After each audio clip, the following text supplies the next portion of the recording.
The janitor's baby rejected every embrace until she clung to the billionaire as if she'd known him forever. The 42nd floor of the Meridian Tower held secrets in its marble corridors, but none as profound as the one crying in the arms of a woman who cleaned its offices every night. Margaret Santos pushed her cart through the executive wing at 2:47 a.m., the wheels squeaking against polished stone that reflected her weathered face like a distorted mirror. She had worked these halls for 3 years, invisible to the people who owned them, visible only to the security cameras that tracked her every movement. Her hands, rough from chemicals and years of labor, gripped the cart handle with the same determination that had carried her across 2 borders and through countless rejections. The sound reached her before she saw anything, a thin, desperate wail that seemed to echo from the glass walls themselves. Margaret paused, her heart recognizing something her mind couldn't yet name.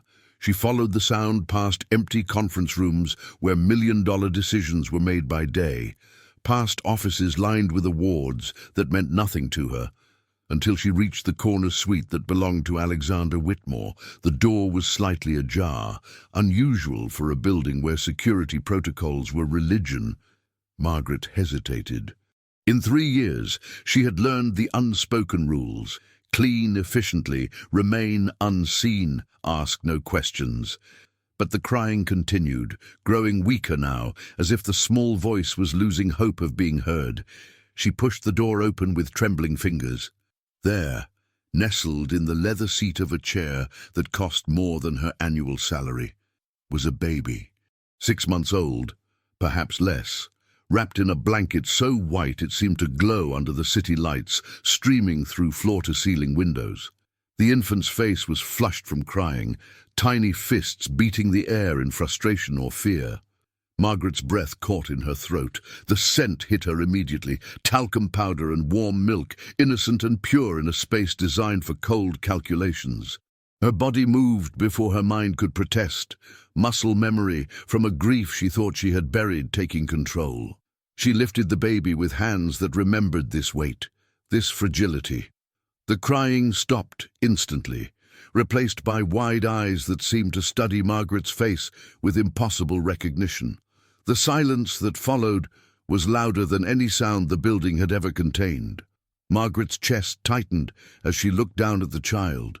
The baby's features were delicate, undefined in the way of all newborns, but there was something in those dark eyes that reminded her of another face, another time. Her son would have been 7 now if the hospital had been better equipped, if she had been able to afford private care, if the world had been just a little kinder to women like her. The memory crashed over her like a wave. Sterile hospital walls, machines that beeped too slowly, too quietly, until they stopped altogether. She had held him for exactly 17 minutes before the nurses took him away. 17 minutes to last a lifetime. Now, in this temple of wealth and power, she held another child who had been abandoned, left to cry alone in a space where human warmth was as foreign as poverty. The irony wasn't lost on her, but the pain was too immediate for bitter laughter. Margaret rocked gently, the motion as natural as breathing. Somewhere in those lights were families sleeping peacefully in their beds, unaware that in this tower of ambition, a cleaning woman was falling in love with a mystery that would change everything. The silence stretched between them, broken only by the distant hum of elevators and the soft breathing of a child who had finally found what she was looking for, someone who understood that being unwanted wasn't the same as being unloved. The elevator descended through 42 floors of steel and glass, carrying Margaret and the baby toward a world that would demand explanations she didn't have. The baby settled against her shoulder, finding comfort in the rhythm that had once soothed her own child. Through the window, Manhattan stretched endlessly, lights twinkling like stars that had fallen too close to Earth. Each floor that passed felt like a step deeper into unknown territory, where good intentions collided with legal realities and the simple act of caring became complicated by systems designed to protect rather than nurture. The security guard at the lobby desk looked up as the elevator doors opened. His name was Robert, and in 3 years of nightly encounters, he had never seen Margaret carry anything more personal than her worn leather purse. Now she approached his station with a bundle in her arms that transformed her from invisible worker to something that demanded attention. "Mrs. Santos." Robert's voice carried the careful neutrality of a man trained to notice irregularities. "Is there something I should know about?" Margaret's English, still colored by the rhythms of her childhood, became more pronounced under stress. "I found her. In the office upstairs. She was alone, crying." The words felt inadequate, unable to convey the recognition that had passed between her and the child, the way the baby had settled against her as if coming home. Robert reached for his radio, protocol demanding that he report unusual circumstances, but something in Margaret's posture, protective, fierce, maternal, made him pause. He had daughters of his own, and he recognized the look of a woman who had found something worth fighting for. "How long ago?" he asked, his hand still hovering over the radio. 20 minutes, maybe less." Margaret adjusted her hold on the baby, who had fallen asleep against her shoulder with the complete trust that only children possessed. There was no one else, no note, nothing, just her. The silence that followed was filled with unspoken questions. Robert knew the building's routines better than anyone, every entrance, every exit, every person who belonged and those who didn't. Someone had brought this child here deliberately, choosing a place where she would be found, but not immediately claimed. It suggested planning, resources, access. It suggested someone with power and the knowledge to use it. "We have to call the authorities," Robert said finally, but his voice lacked conviction. They both knew what would happen next. The child would disappear into a system overwhelmed by need and understaffed by design. Margaret would return to her mop and her cart, and this moment would become just another incident report filed away in some bureaucrat's cabinet. Margaret's grip tightened almost imperceptibly. "Yes," she agreed, because anything else would have been naive. But her body language told a different story. She turned slightly, shielding the baby from Robert's view, as if protecting her from the very system meant to help. The next hour passed in a blur of phone calls and forms. Social workers arrived with practiced efficiency, their kind but tired faces reflecting years of similar scenes. They examined the baby with gentle professionalism, while Margaret answered questions in a voice that grew smaller with each inquiry. Did she know anything about the child's background? No? Had she seen anyone unusual in the building that night? No. Would she be able to provide temporary care while permanent placement was arranged? The question hung in the air like a prayer half-spoken. Margaret's apartment was 15 blocks away, a fourth-floor walk-up in a neighborhood where dreams went to be practical. It contained exactly what a life lived paycheck to paycheck could afford: furniture that served its purpose, photographs of family left behind, and the kind of careful cleanliness that came from understanding how quickly dignity could be lost. The social worker, a young woman named Jennifer whose idealism hadn't yet been completely eroded by the system, looked around with eyes that tried not to judge. She saw the spotless kitchen, the small but organized living space, the cross hanging above a couch that had seen better decades. What she didn't see was the empty bedroom that Margaret kept closed, the one that had been prepared for a child who never came home.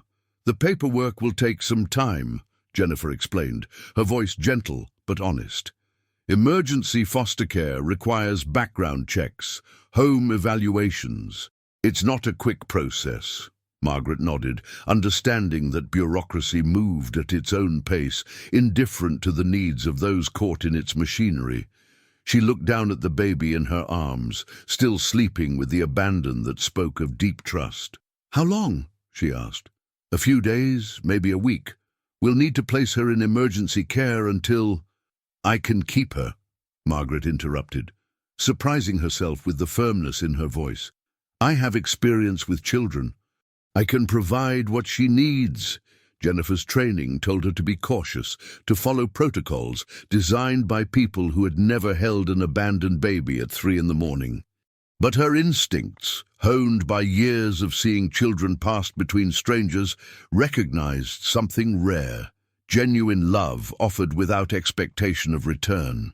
They worked through the paperwork until dawn, painted the windows grey, turning Margaret's small apartment into something that felt more like home than it had in years.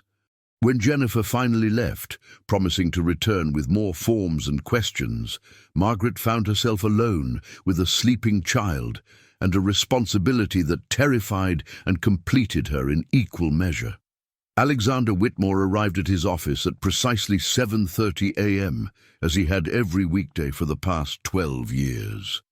His routine was a carefully orchestrated performance of control. Italian leather shoes that made no sound on marble floors, a handshake that conveyed authority without aggression, and a smile that never quite reached his eyes but served its purpose in boardrooms where billions changed hands on the strength of confidence alone.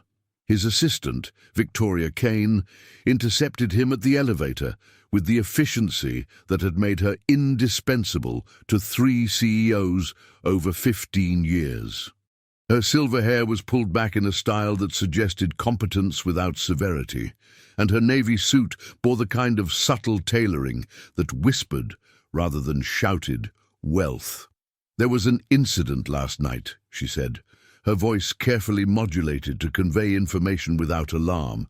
"Building security found the cleaning staff with an infant. Apparently discovered in your office." Alexander's expression didn't change, but something behind his eyes shifted, a flicker of recognition that lasted exactly long enough for Victoria to notice and catalogue for future reference. In her years of managing the careful choreography of power, she had learned to read the micro-expressions that revealed more than words ever could. "An infant," he repeated, as if testing the weight of the words. "Approximately 6 months old. No identification, no apparent connection to anyone in the building. The authorities were contacted, of course." Victoria paused, studying her employer's face with the attention of a chess player calculating 3 moves ahead. The cleaning woman, Margaret Santos, was granted temporary custody.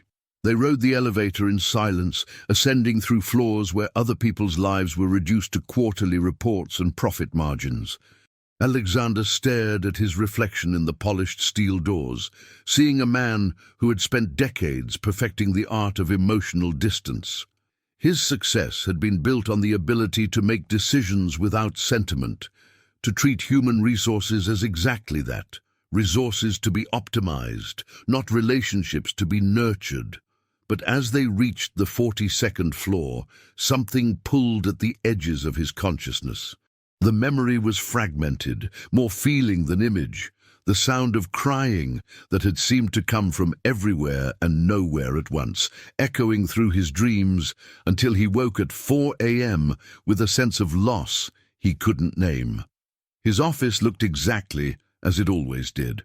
The leather chair where Margaret had found the baby showed no sign of disturbance. The windows still framed Manhattan like a painting of ambition realized.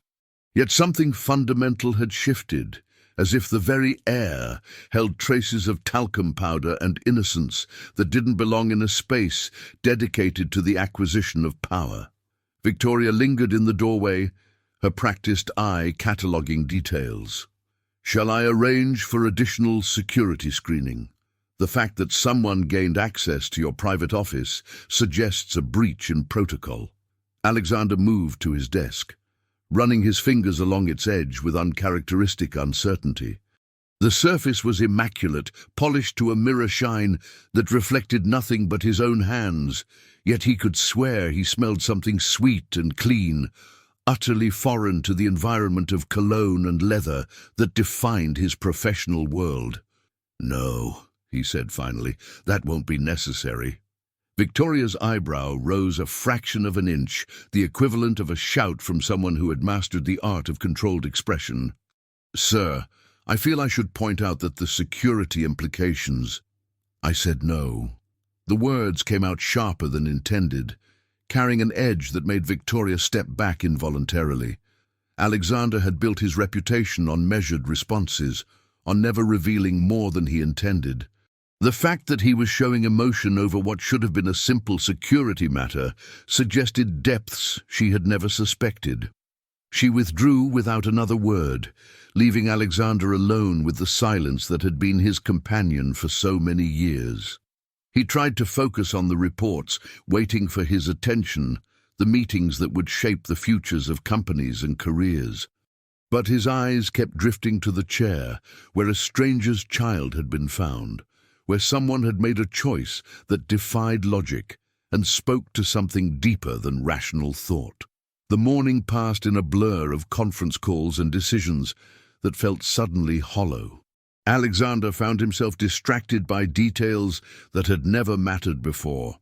The way sunlight moved across his office floor, the distant sound of construction that spoke of growth and change, the persistent feeling that something important had been left unsaid or undone. It wasn't until his lunch meeting was cancelled that he found himself alone again, staring out at a city that stretched beyond the horizon. Somewhere in those streets was a cleaning woman who had risked everything to care for a child she had never seen before. The thought disturbed him in ways he couldn't articulate, challenging assumptions about human nature that had guided his life for 4 decades. He picked up his phone twice before setting it down again. There were protocols for these situations, appropriate channels through which concerned citizens expressed interest in charitable causes. But the idea of reducing this to a tax-deductible donation felt like a betrayal of something he couldn't name. As afternoon shadows lengthened across his office, Alexander made a decision that would have surprised anyone who knew him. He called his driver and gave an address in a neighborhood he had never visited, where a woman named Margaret Santos was learning to love someone else's abandoned dream. Margaret's building stood like a testament to endurance rather than prosperity. Red brick worn smooth by decades of weather, fire escapes that zigzagged down its face like metallic scars, and windows that framed lives lived close to the bone but with stubborn dignity. Alexander's driver hesitated at the curb, the black sedan as out of place as a tuxedo at a construction site. "Wait here," Alexander said, stepping onto pavement that crunched with urban grit beneath his Italian leather soles. He had never walked these streets before, never breathed air that carried the mingled scents of laundry hanging from fire escapes and food cooking in kitchens where every dollar was counted twice. The lobby smelled of cleaning supplies and something indefinably human, the accumulated essence of lives lived in close quarters, where privacy was a luxury and community formed by necessity rather than choice. Alexander climbed 4 flights of stairs, his breathing slightly labored, his usual confidence eroded by the unfamiliarity of the environment. Margaret opened the door on the second knock, wariness etched in the lines around her eyes, until she recognized him. Her expression shifted through surprise, confusion, and finally settled into something resembling protective caution. Behind her, Alexander caught a glimpse of a small apartment that radiated the kind of cleanliness that spoke of pride rather than privilege. "Mr. Whitmore," she said, her voice carrying the careful neutrality of someone who had learned that powerful people rarely brought good news to her neighborhood. "Mrs. Santos." He stood in the doorway, like a man who had rehearsed a speech, but forgotten the opening lines. I came to see if—" The words felt foreign in his mouth, stripped of the corporate polish that usually made communication effortless. From somewhere in the apartment came a sound that stopped his fumbling explanation cold, a baby's laughter, pure and unself-conscious, followed by Margaret's voice, speaking in gentle Spanish. The melody of the language wrapped around words of comfort and love, creating something that Alexander had never heard before, the sound of unconditional acceptance. Margaret stepped aside, a gesture that was part invitation and part challenge. "She's sleeping," she said, leading him into a living room where afternoon light filtered through clean windows, illuminating a scene that defied every assumption he had made about what poverty looked like. The baby lay in a makeshift crib constructed from a drawer lined with soft blankets, her face peaceful in the way that only children could achieve. But it was the details surrounding her that told the real story. A mobile crafted from colorful paper cutouts, bottles arranged with military precision, and toys that were clearly second-hand but clean to perfection. Alexander approached slowly, as if any sudden movement might shatter something precious and irreplaceable. The baby stirred at his presence, opening eyes that seemed to look directly into his soul, with the frank assessment that only the very young possessed. "What's her name?" he asked, his voice barely above a whisper. "I call her Sophia," Margaret replied, settling into a chair that had seen better decades but still served its purpose.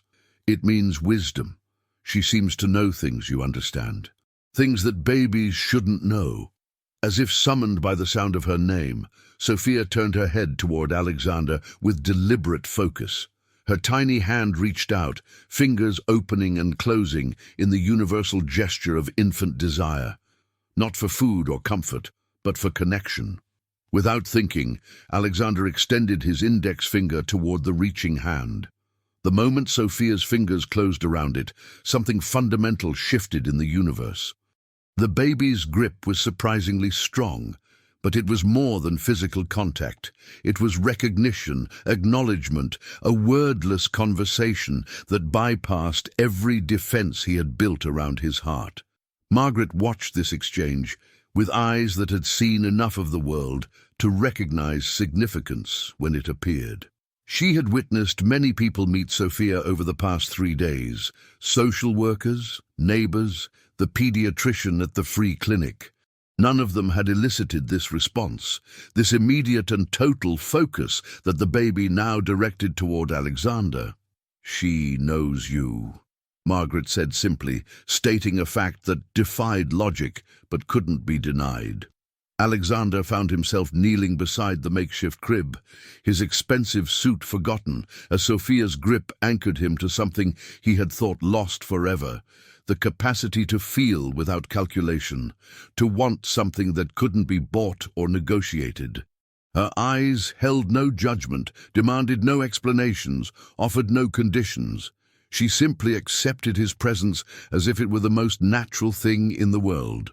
For 17 minutes, though he wouldn't realize the significance of that duration until much later, Alexander knelt beside a drawer that had become a cradle, while a baby who belonged to no one held onto his finger as if it were a lifeline. In the silence of that small apartment, surrounded by the evidence of love that had nothing to do with resources and everything to do with choice, he began to understand that the crying he had heard in his dreams wasn't coming from his office. It was coming from a part of himself that had been abandoned so long ago he had forgotten it existed. When Sophia finally released his finger and settled back into sleep, Alexander rose slowly, his knees protesting the unaccustomed position. Margaret watched him with the patient attention of someone who had learned to read people's hearts through their actions rather than their words. "She'll need things," he said finally, his voice rough with emotions he couldn't name. "Formula, diapers, clothes, a proper crib." Margaret's chin lifted slightly, dignity wrapping around her like armor. "We manage. We always manage." "I didn't mean—" Alexander stopped, recognizing the minefield of class and assumption that stretched between them. "I meant that if you ever needed help, if there was anything—" The silence that followed was filled with unspoken understanding. They both knew this moment had changed something irreversible, created connections that would demand choices neither of them was prepared to make. But for now, in the fading afternoon light of a fourth-floor apartment where love lived in the spaces between hardship and hope, it was enough to stand in the presence of a mystery that had brought them together. Outside, Manhattan continued its relentless dance of ambition and survival, unaware that in one small room, 3 lives had just intersected in ways that would reshape everything they thought they knew about family, sacrifice, and the courage required to love without guarantees. 3 weeks into their unlikely arrangement, Margaret had developed a routine that defied every statistic about single mothers in her income bracket. She woke at 5 a.m. to feed Sophia, spent the morning at home until the baby's afternoon nap, then took her to Mrs. Delgado's apartment downstairs before leaving for her night shift. It was a delicate choreography of necessity and love, performed without complaint, because Sophia's laughter had become the soundtrack to a life Margaret hadn't dared to hope for. The baby had grown stronger, more alert, her eyes tracking movement with the focused attention of someone taking careful inventory of her world. She had claimed Margaret's apartment with the confidence of ownership, transforming it from a space of careful solitude into something that breathed with life and possibility. The closed bedroom door remained shut, but its presence no longer felt like a wound. Alexander's visits had become predictable in their irregularity. He appeared at Margaret's door at different times, always carrying something practical: diapers, formula, a thermometer, a soft blanket that cost more than Margaret made in a week. He never stayed long, never imposed, but his presence filled the small apartment with an energy that Sophia responded to immediately. The baby would become animated the moment she heard his voice in the hallway, as if some invisible thread connected them across the barriers of logic and circumstance.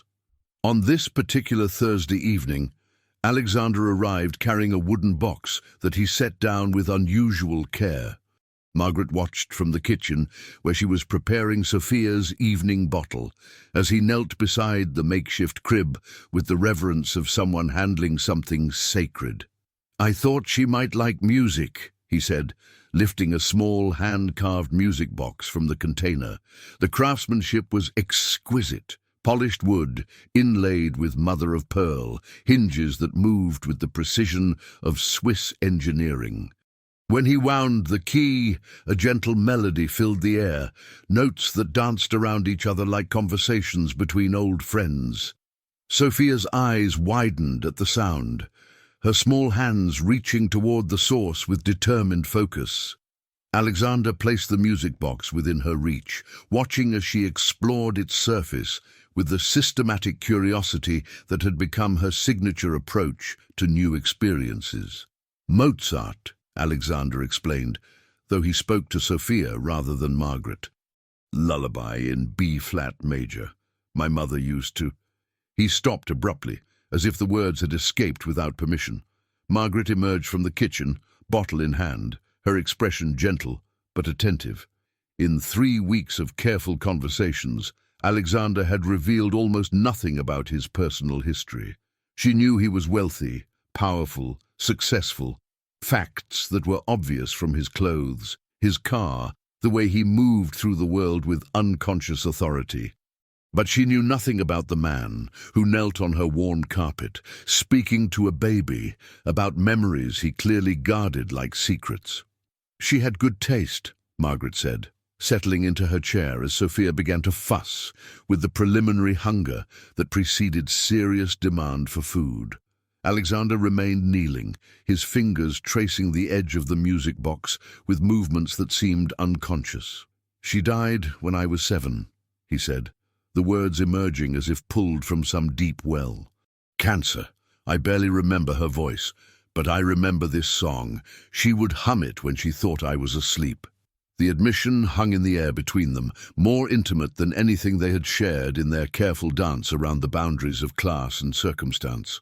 Margaret lifted Sophia from the crib, settling her into the feeding position that had become as natural as breathing.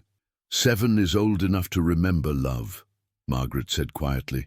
"Even when everything else becomes unclear, love leaves marks that don't fade." Alexander watched Sophia's small mouth work at the bottle, her eyes drifting closed in the contentment that came with having needs met by someone who understood their urgency. The sight triggered something in his chest, a tightness that felt like recognition and loss combined. "I hired someone to find her parents," he said suddenly, the words emerging without apparent connection to their previous conversation. "The baby's parents, a private investigator, very discreet, someone who specializes in cases like this." Margaret's hand stilled on Sophia's back, the gentle circular motion she had been making suddenly suspended. "And?" "Nothing yet. But he's thorough, patient. He says these things take time, that sometimes the truth is buried under layers of paperwork and privacy. People who abandon children usually have reasons they've thought about carefully." The implications of his words settled between them like smoke from a fire neither of them had intended to light.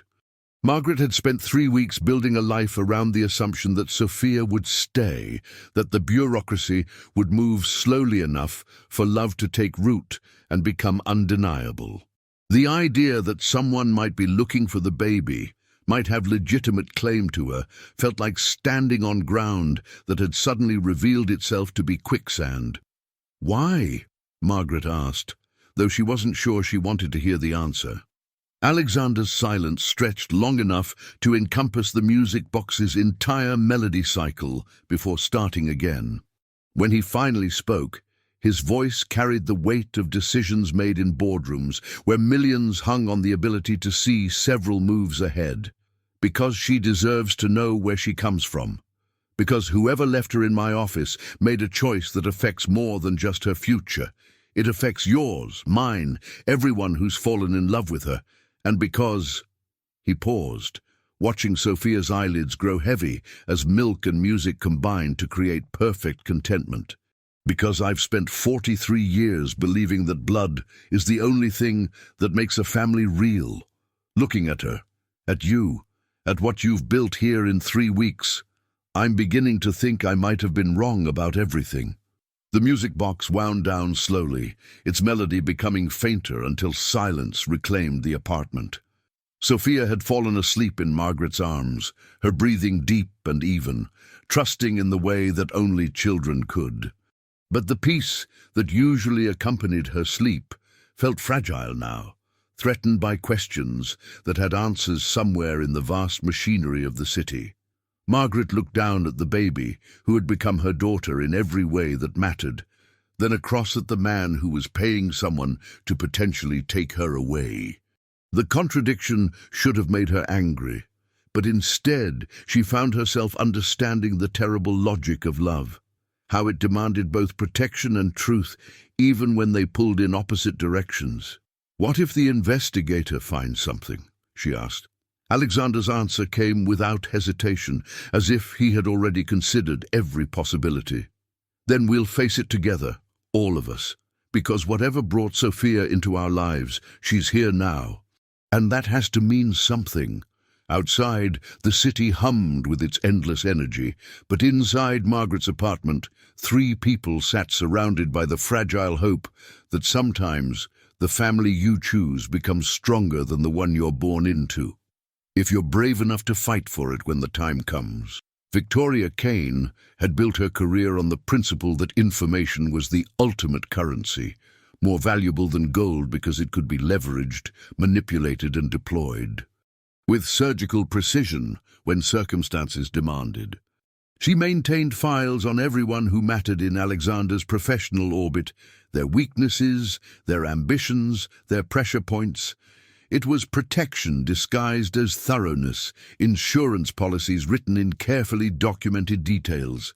The fact that her employer had begun visiting a cleaning woman's apartment troubled her in ways that had nothing to do with professional protocol. Victoria understood men in power, their patterns, their vulnerabilities, their capacity for decisions that could destroy everything they had built. She had watched 3 CEOs navigate scandals, and each time the damage had been contained through careful management of information flow and strategic deployment of resources. But Alexander's behavior defied the usual categories of male midlife crisis. He wasn't seeking younger women, expensive toys, or adrenaline-fueled escapes from responsibility.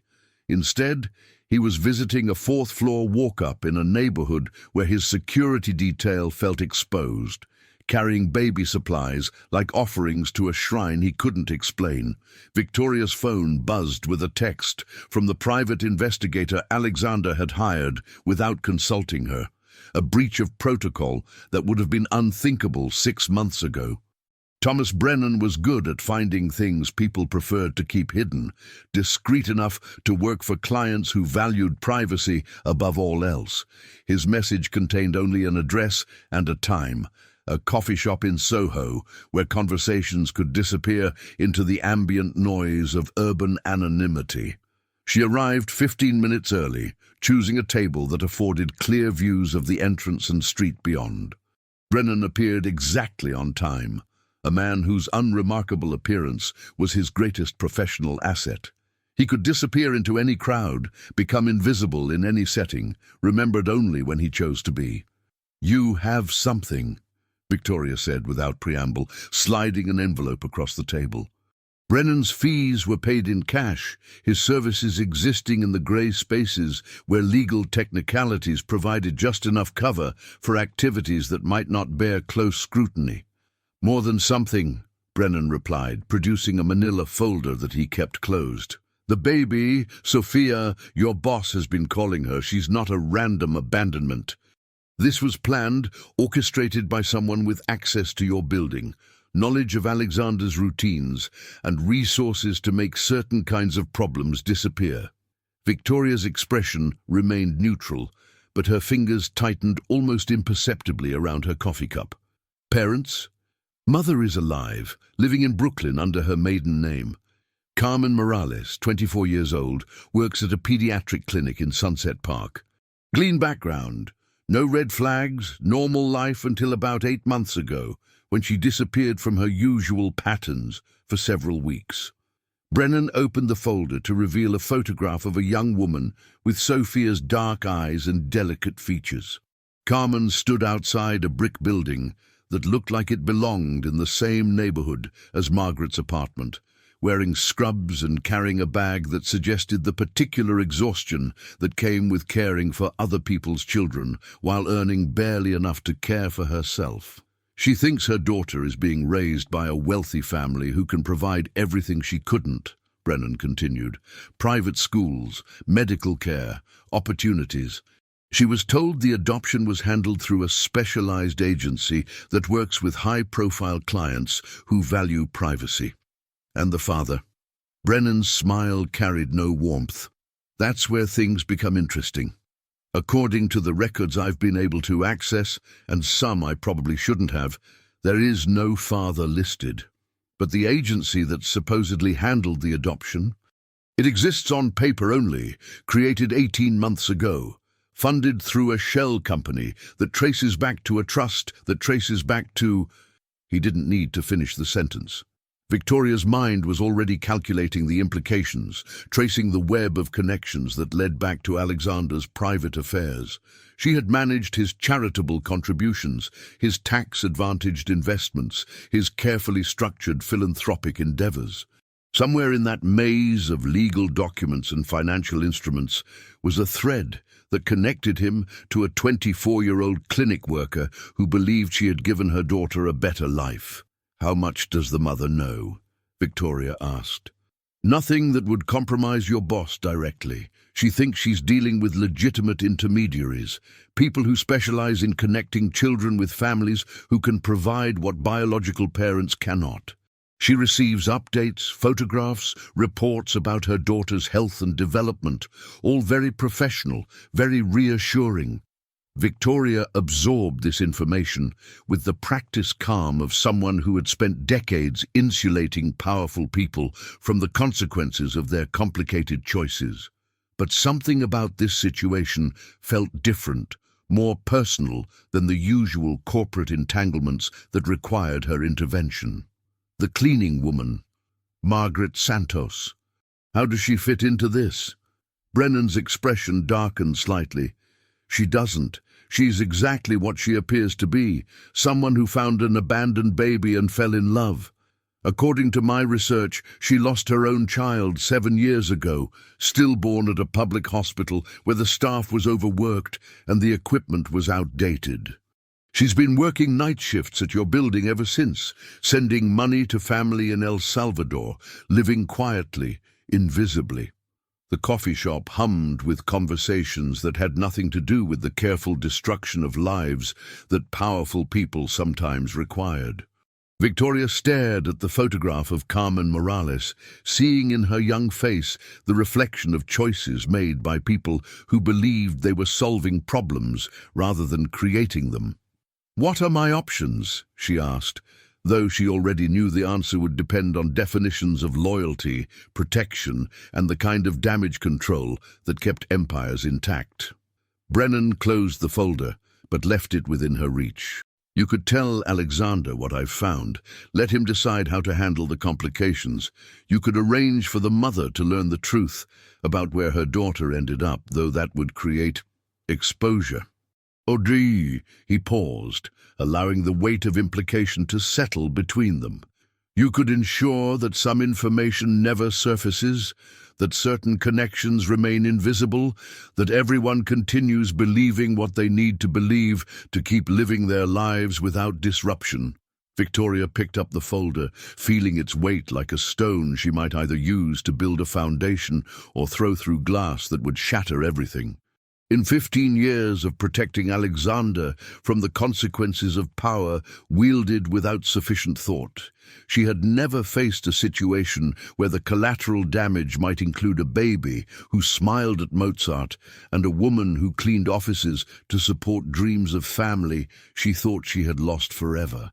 The choice she made in the next few minutes would determine whether love built on lies could survive the introduction of truth, or whether some secrets were too dangerous to disturb. Even when they imprisoned everyone they were meant to protect. Margaret's world had expanded by exactly 12 square feet, the dimensions of the playpen that had appeared in her living room 3 days ago, delivered by men in uniforms who treated the fourth-floor walk-up with the same professional courtesy they would have shown a penthouse. Sophia had claimed the space immediately, treating it as her personal kingdom where toys arranged themselves according to mysterious infant logic, and afternoon sunlight became a playground for tiny hands casting shadows on pale blue walls. The transformation of Margaret's apartment had been gradual enough to feel organic rather than imposed. A high chair that converted to a regular seat. A stroller that folded into geometric impossibility but somehow fit in her narrow hallway. A car seat that came with installation instructions written in 5 languages and the phone number of a service that would ensure it was positioned with the precision required to protect something infinitely precious. But it was the smaller changes that revealed the depth of what was happening between them all. The way Alexander had started arriving with dinner for 2 adults rather than just baby supplies. The way Margaret had begun setting out an extra coffee cup before he knocked. The way Sophia had started crying when it was time for him to leave, as if she understood that their small circle was incomplete when reduced to just 2. On this Thursday evening, Margaret was attempting to feed Sophia while reviewing paperwork from Child Services, forms that would formalize what had begun as emergency care and evolve into something permanent.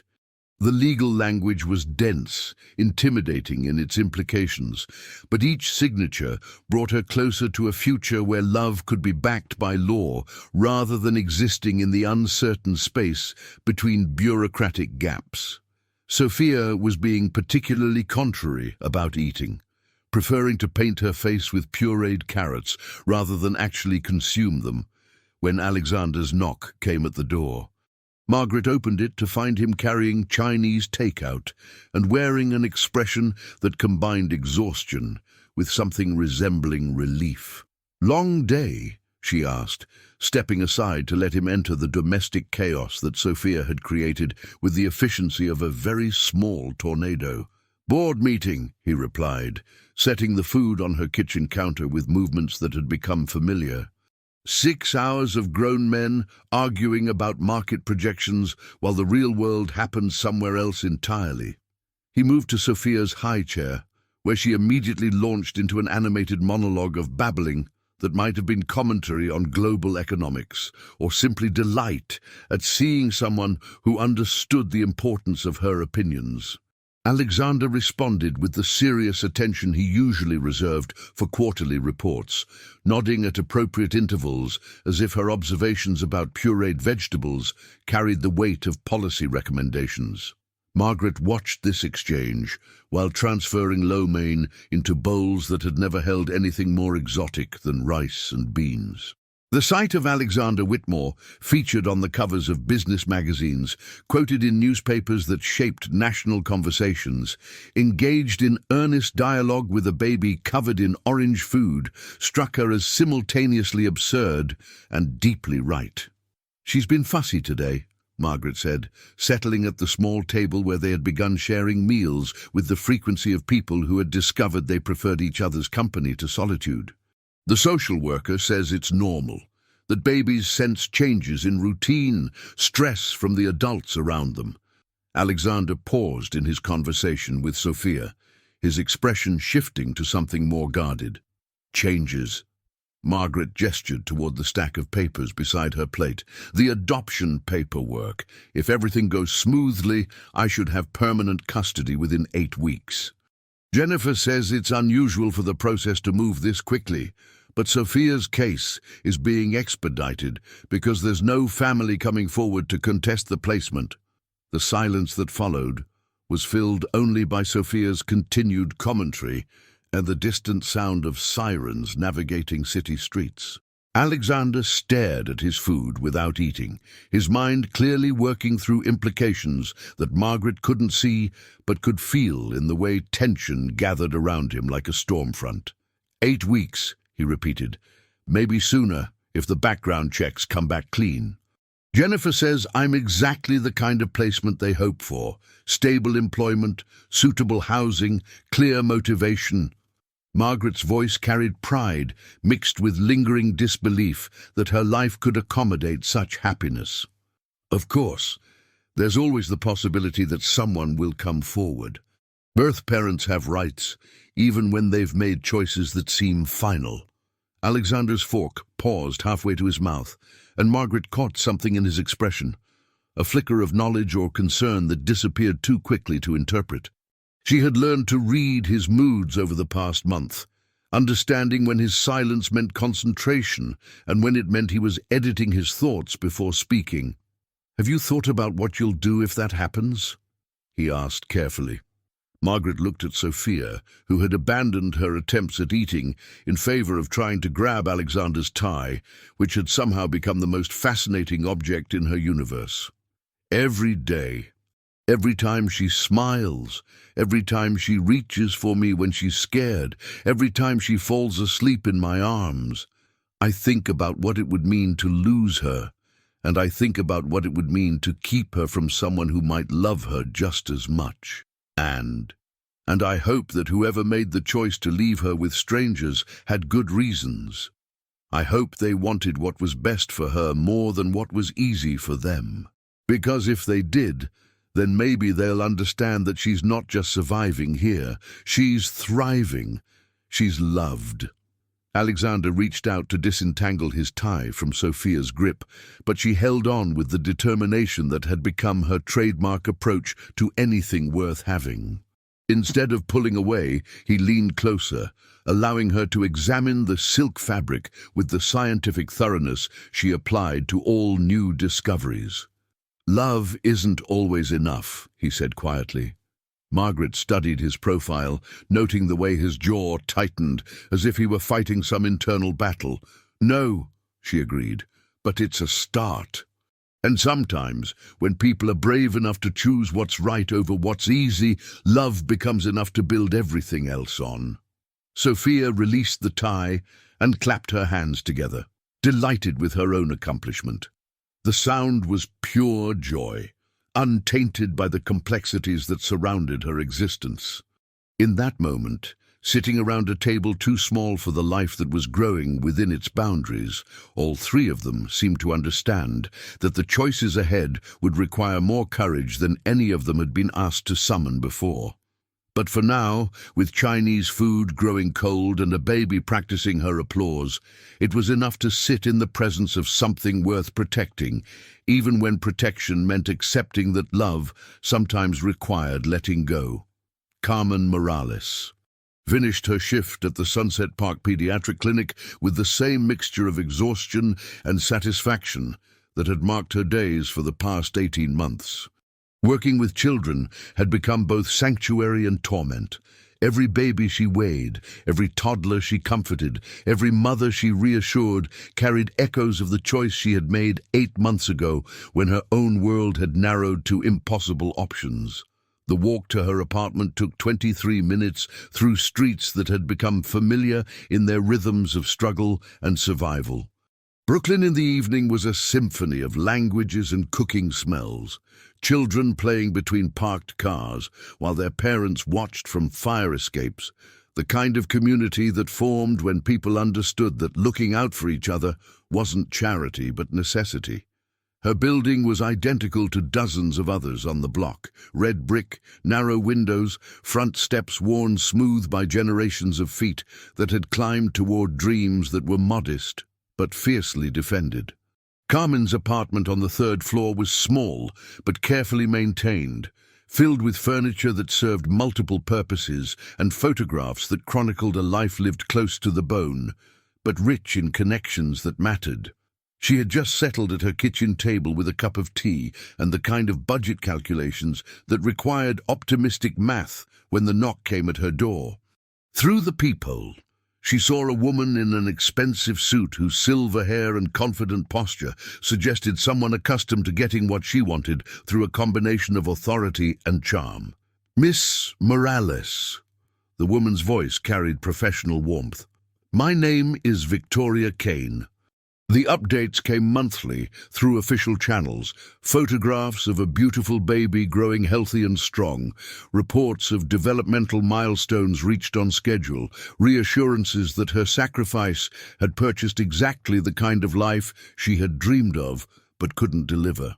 She opened the door slowly, studying Victoria's face for clues about whether this unexpected visit carried good news or the kind of complications that could unravel carefully constructed peace.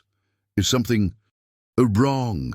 Carmen asked, stepping aside to let Victoria enter an apartment that suddenly felt too small, too humble, too revealing of exactly why she had made the choices that still woke her up at night. Victoria moved through the space with eyes that catalogued details without judgment, professional assessment disguised as polite interest. "I'm here about your daughter." Carmen's hand froze on the deadbolt, her heart performing the irregular rhythm that had become familiar whenever anyone mentioned the child she had given up to secure a future she couldn't provide. She settled on the couch that had been Carmen's first major purchase after high school, worn but clean, functional rather than beautiful. "Nothing's wrong with Sophia," Victoria said, using the name that Carmen had whispered during 9 months of pregnancy. The name that had somehow found its way into official documents, despite her assumption that adoptive parents would choose something that better reflected their own heritage and hopes. "She's healthy, happy, developing exactly as she should be."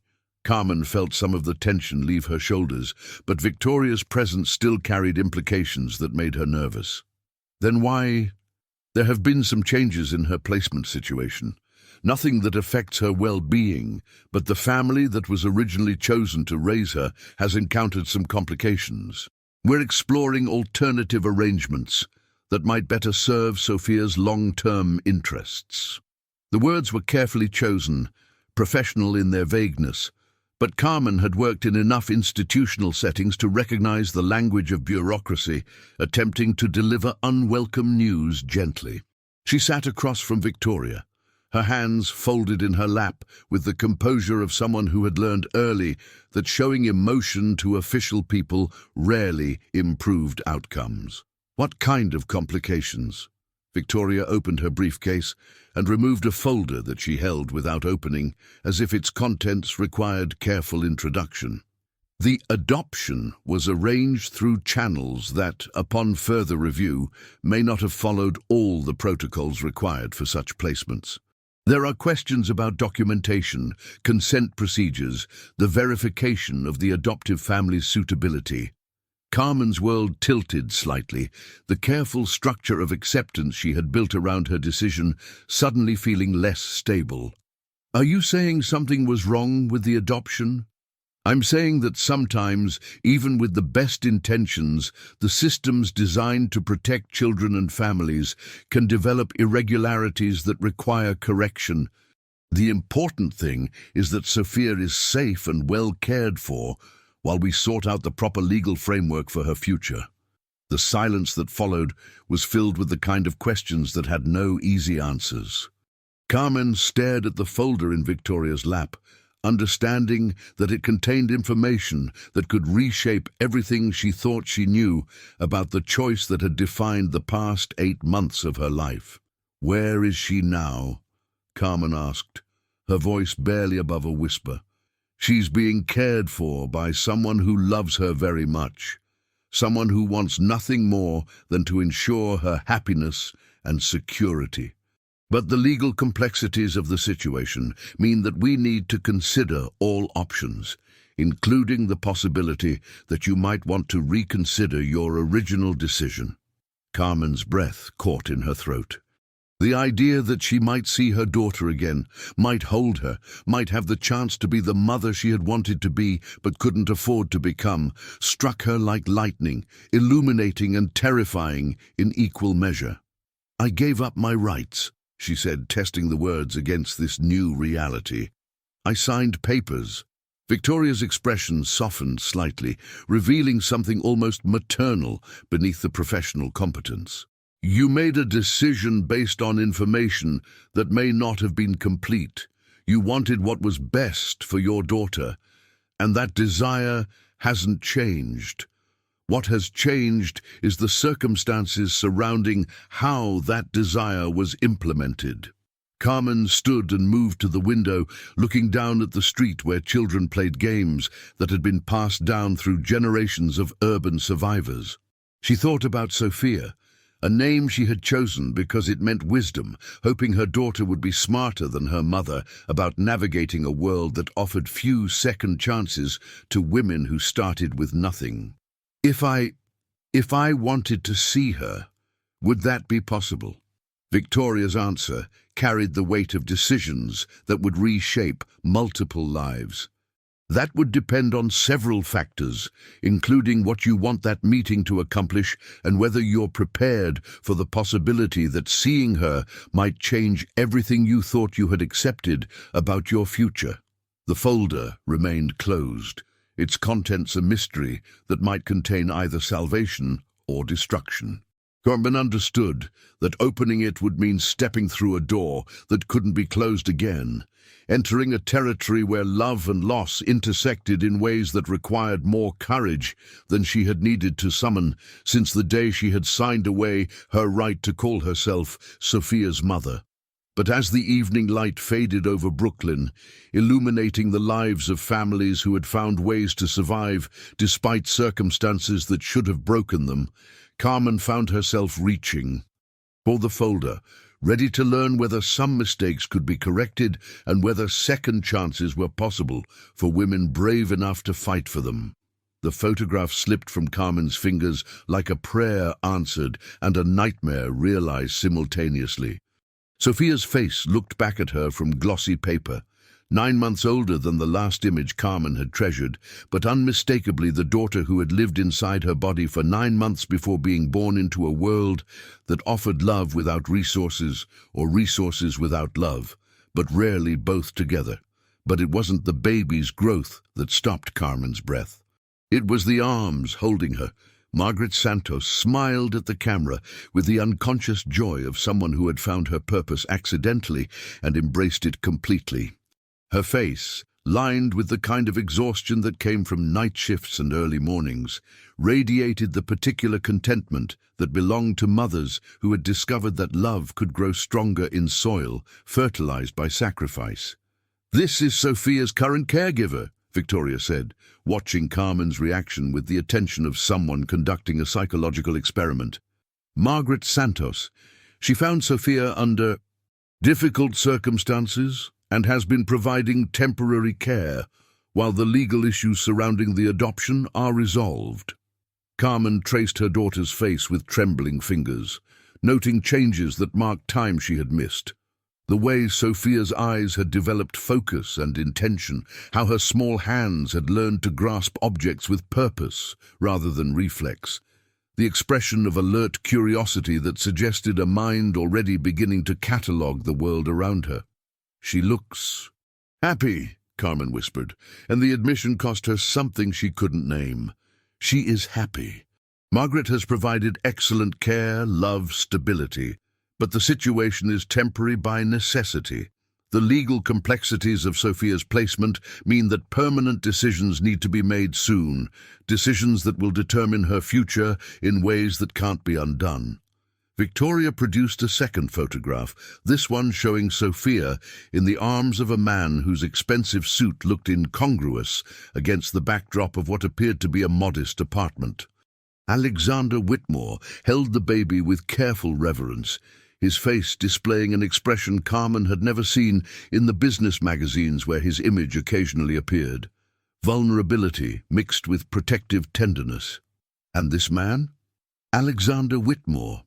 A complicated factor in Sophia's current situation. He's developed an attachment to her, has been providing financial support for her care. His interest in the case is personal rather than professional. Carmen studied the photograph, noting how Sophia's body relaxed completely in Alexander's arms, how his attention focused entirely on her as if she were the most important person in his universe. The intimacy captured in the image spoke of time spent together, of bonds formed through the daily rhythms of care and attention that couldn't be faked for cameras. "Are they?" Carmen began, then stopped, unsure how to frame questions about relationships that defied conventional categories. They're three people who have found each other in circumstances that none of them expected.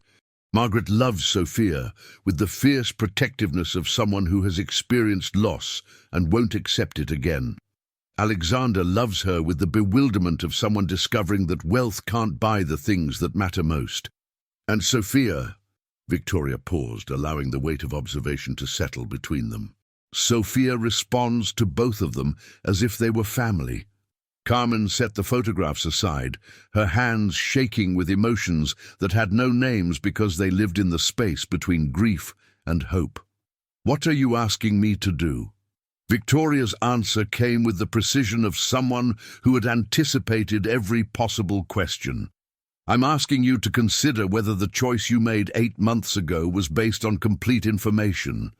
You believed you were placing Sophia with a wealthy family who could provide opportunities you couldn't. Instead, she's being raised by a woman who cleans offices for minimum wage, and a man whose involvement raises questions about propriety and permanence.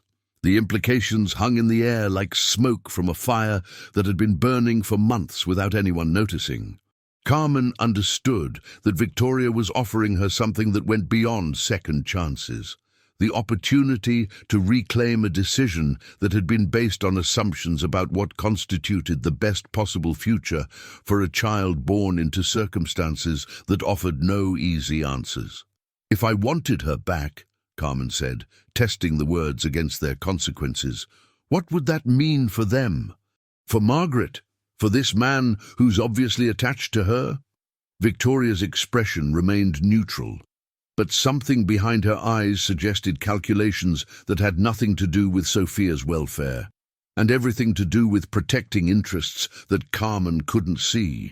It would mean that 3 adults would need to navigate a situation where everyone's love for Sophia is genuine, but not everyone's claim to her is equally valid under law. You're her biological mother.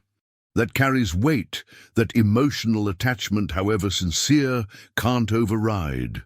Carmen stood and walked to her kitchen window, looking down at the courtyard where children played with the unconscious confidence of those who had never doubted their place in their families. She thought about the choice she had made in a hospital room where the walls seemed to press inward with the weight of impossible decisions, signing papers that promised her daughter a future that Carmen's love alone couldn't guarantee. "I was 19 when I got pregnant," she said, speaking to her reflection in the glass. "Working 2 jobs, no family support, no insurance. The counselors at the agency showed me pictures of couples who wanted children, families who could provide education, healthcare, stability. They made it sound like keeping her would be selfish, like denying her opportunities because I wasn't ready to be the mother she deserved. And now?" Carmen turned back to Victoria, her decision crystallizing with the clarity that came from recognizing truth that had been waiting patiently for acknowledgement. "Now I'm 24. I have a steady job, health insurance, a home. I'm not the scared teenager who thought love wasn't enough, but I'm also not naive enough to believe that wanting something makes it right." Victoria leaned forward slightly, sensing the moment when possibility became intention. "What do you want to happen?" Carmen picked up the photographs again, studying the faces of 3 people whose lives had intersected around her daughter in ways that suggested destiny rather than coincidence. She saw love in all their expressions, but also uncertainty, the recognition that happiness built on unstable foundations could collapse under the weight of truth finally acknowledged. "I want to meet them," Carmen said, her voice carrying the strength of someone who had learned that courage meant moving forward despite fear, rather than waiting for fear to disappear. "I want to see my daughter. And I want to understand how we can all do what's best for her, even if that means accepting that what's best might not be what any of us originally wanted." Victoria closed her briefcase, with movements that suggested plans falling into place with mechanical precision. "That can be arranged, but you should understand that once you open this door, everything changes. For everyone." Carmen nodded, understanding that some doors could only be walked through once, that some choices remade the world in ways that couldn't be undone. But as she looked at photographs of her daughter surrounded by people who loved her, she realized that some risks were worth taking if they offered the possibility of building something real from the fragments of dreams that had been broken by circumstance and fear. The evening light faded over Brooklyn, illuminating windows behind which families navigated the complex choreography of love and obligation. And in one small apartment, a young woman prepared to reclaim her right to fight for a future that might include the daughter she had given away and the strangers who had given her daughter a home worth fighting for. The knock came at 6:47 p.m. on a Tuesday that had begun like any other, but would end by reshaping the definition of family for everyone involved. Margaret was feeding Sophia mashed bananas, a process that involved more food on the baby's face than in her mouth, when the sound interrupted their routine with the weight of inevitability. Through the peephole, Margaret saw Jennifer from Child Services flanked by 2 people she didn't recognize, a young Latina woman whose nervous energy radiated even through the distorted glass, and an older woman in an expensive suit whose presence suggested complications that social workers usually tried to avoid. Margaret's hands trembled as she unlocked the door. Sophia balanced on her hip with the unconscious ease of someone who had learned to navigate the world one-handed. The baby sensed tension immediately, her usual cheerful babbling replaced by the kind of focused attention that suggested she understood more than anyone credited her with. "Mrs. Santos," Jennifer said, her professional warmth unable to completely mask the discomfort of her mission. "I'd like you to meet Carmen Morales. She's—" The pause stretched long enough to contain universes of legal complexity and emotional devastation. "She's Sophia's biological mother." The words hit Margaret like a physical blow, even though some part of her had been expecting this moment since the night she found Sophia in Alexander's office. She looked at Carmen, young, beautiful, carrying herself with the careful dignity of someone who had learned to be strong by necessity, and saw her own future dissolving like sugar in rain. Carmen's eyes went immediately to Sophia, her breath catching audibly as she took in the reality of her daughter 9 months later. The baby stared back with the frank curiosity she applied to all new faces, showing no recognition, but no fear either. For a moment that felt eternal, mother and daughter studied each other across a gulf of missed time and impossible choices. "May we come in?" Jennifer asked gently. Margaret stepped aside because refusing would have been pointless. This conversation was going to happen whether she participated willingly or not. Her apartment, which had felt like a sanctuary for 2 months, suddenly seemed too small to contain the emotions that filled it like smoke from a fire no one knew how to extinguish. They arranged themselves in her living room with the awkward formality of people attending a funeral where no one was quite sure who had died. Carmen sat on the edge of the couch, her hands clasped so tightly her knuckles showed white. Victoria Kane positioned herself near the window, observing rather than participating, her presence suggesting interests that went beyond Sophia's immediate welfare. "Carmen has some concerns about the circumstances of Sophia's adoption," Jennifer began, using the careful language of bureaucracy to discuss matters of the heart. "There appear to have been irregularities in the process, questions about whether the original placement followed proper procedures." Margaret felt the world shifting beneath her feet, but her voice remained steady when she spoke. "What kind of irregularities?" Carmen leaned forward, her words emerging with the urgency of someone who had been rehearsing this moment in her mind for weeks. "I was told Sophia was being placed with a wealthy family, people who could give her opportunities I couldn't provide.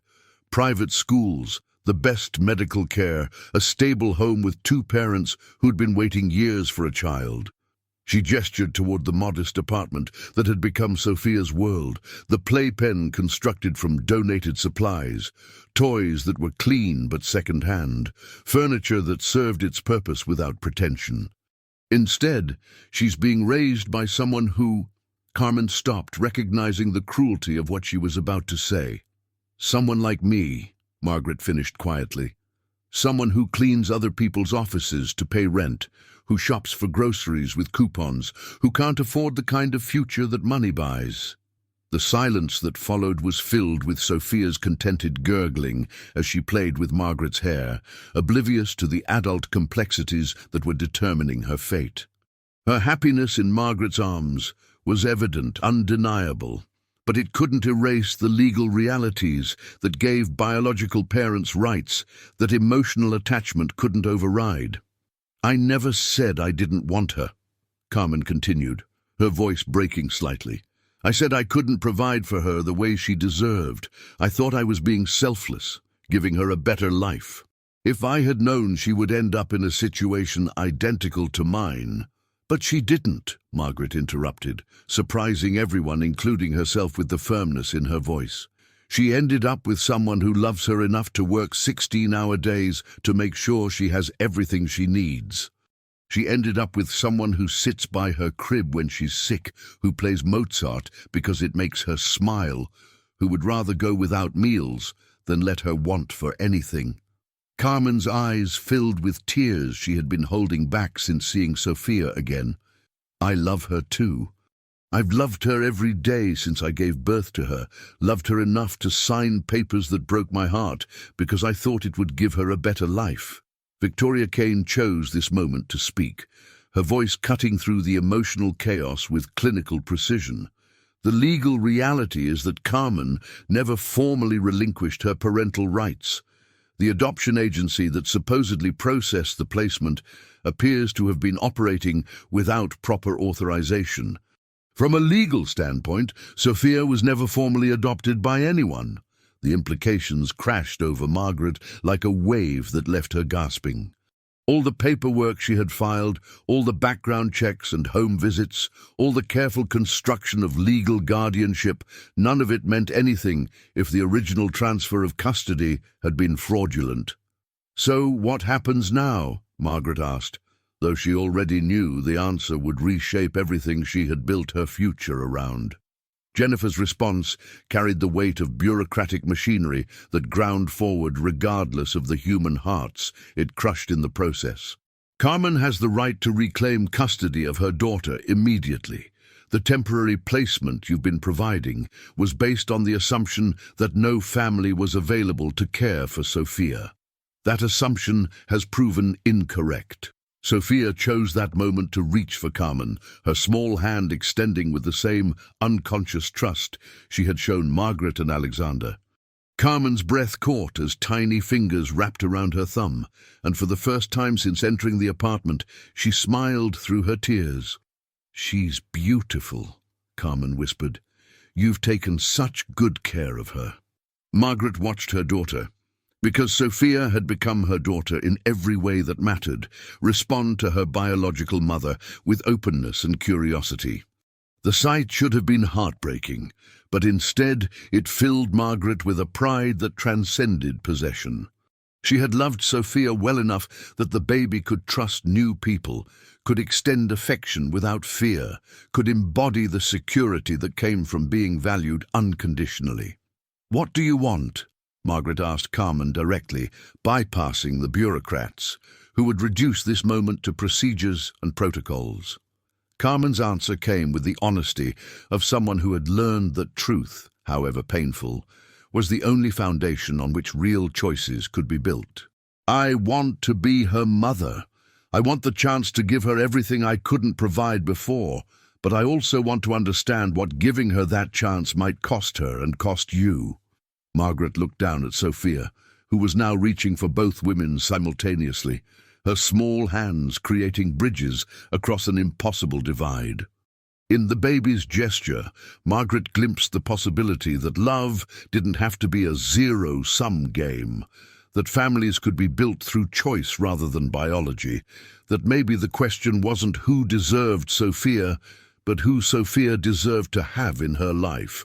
But as evening shadows lengthened across her apartment, Margaret also understood that some choices couldn't be postponed indefinitely, and that tomorrow would require decisions that would determine whether love could survive the introduction of justice, or whether justice would demand sacrifices that love couldn't bear to make.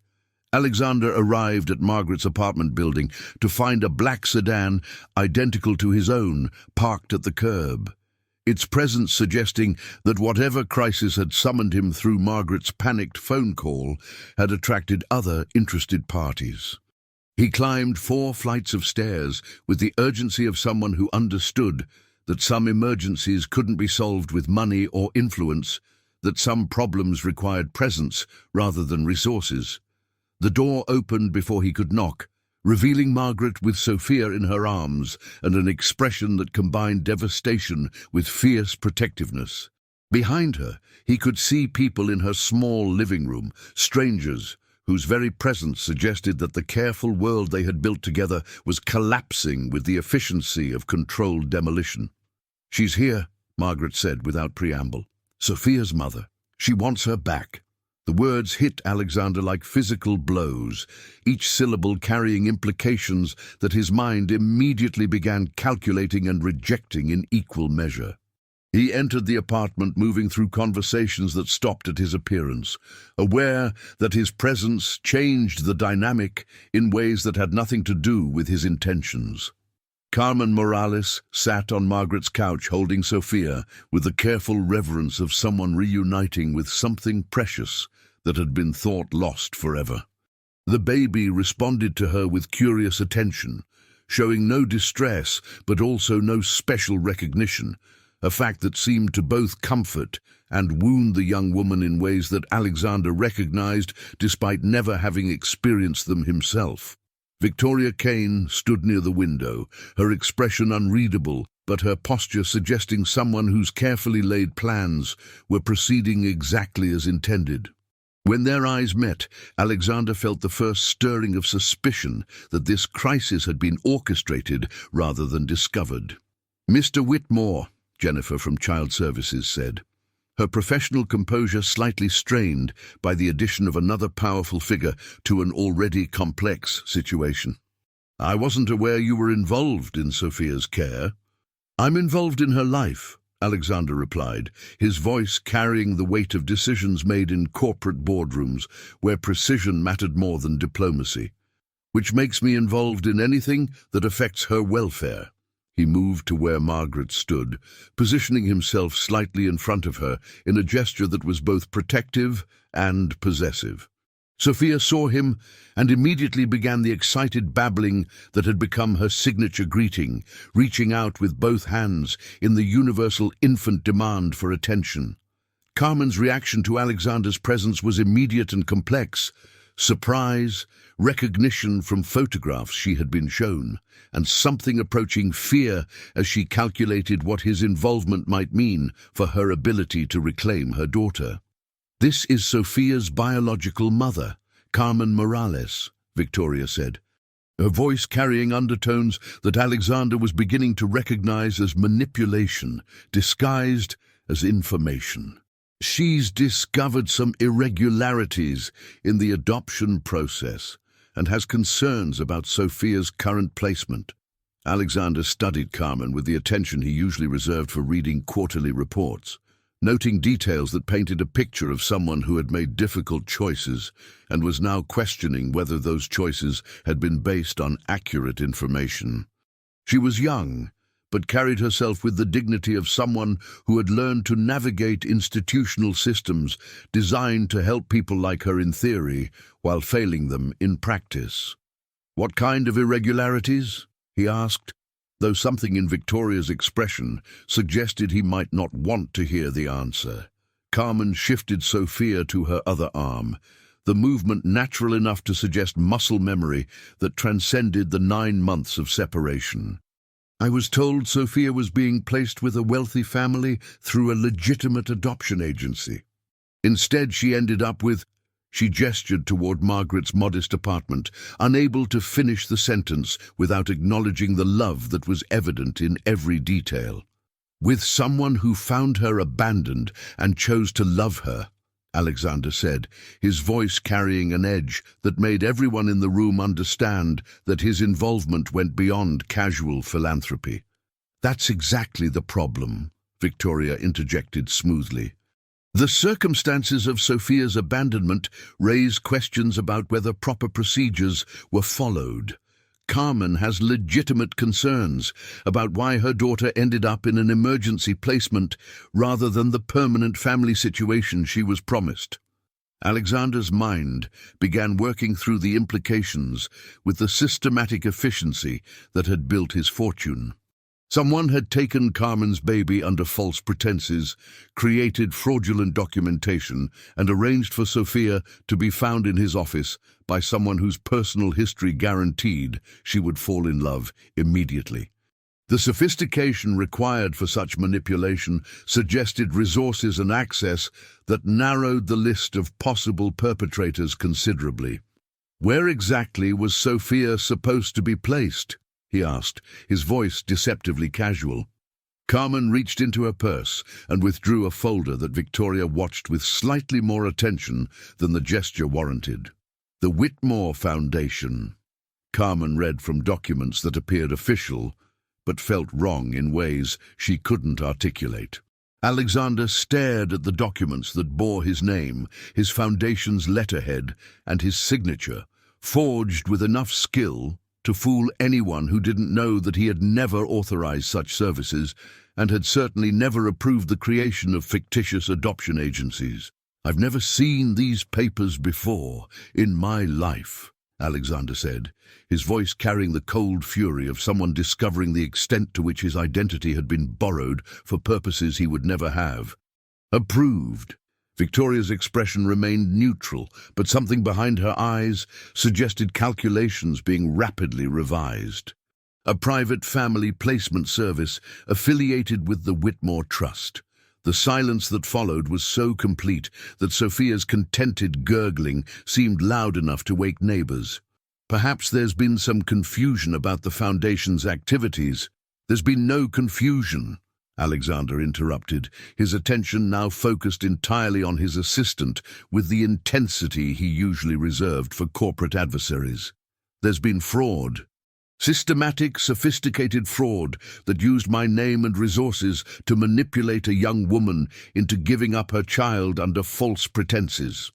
Carmen looked between them, understanding finally beginning to dawn that she had been a victim of something far more complex than bureaucratic incompetence. "Are you saying that the agency that promised my daughter a better life never existed?" Alexander finished. "Someone created a fictional organization, forged documents, and convinced you that giving up Sophia would guarantee her opportunities that were never going to be provided. Someone wanted your daughter for reasons that had nothing to do with her welfare and everything to do with—" He stopped, the full scope of the manipulation finally becoming clear. Someone had counted on his own response to finding a baby in his office, predicting that he would become involved in ways that went beyond simple charity. The question wasn't who had abandoned Sophia. It was who had engineered circumstances to ensure that specific people would fall in love with her, creating emotional bonds that could be leveraged for purposes that had nothing to do with the baby's best interests. As he looked around the room at the faces of people whose lives had been shaped by someone else's agenda, Alexander realized that unraveling this conspiracy would require more than exposing fraud. It would require making choices about what kind of family they wanted to be for Sophia, and whether love that had been manipulated into existence could survive the discovery of its artificial origins. But first, he needed to understand exactly who had been pulling strings from the beginning, and why someone with the resources to orchestrate such elaborate deception had chosen to target a cleaning woman, a businessman, and a young mother whose only crime had been believing that sacrifice could guarantee her daughter's happiness. Victoria Kane had built her career on understanding that powerful men were most vulnerable when they believed they were acting from strength. Someone had orchestrated Sophia's abandonment to ensure she would be found by Margaret, knowing that a woman who had lost her own child would never be able to resist caring for another. For 15 years, she had protected Alexander from scandals that would have destroyed lesser executives, managed crises that could have toppled empires, and made decisions that preserved his reputation at costs he had never been asked to calculate.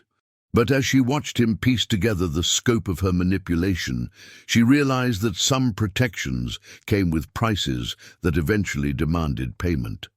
"We need to discuss this privately," Victoria said, her voice maintaining professional calm despite the recognition that her carefully constructed world was beginning to collapse with increasing momentum.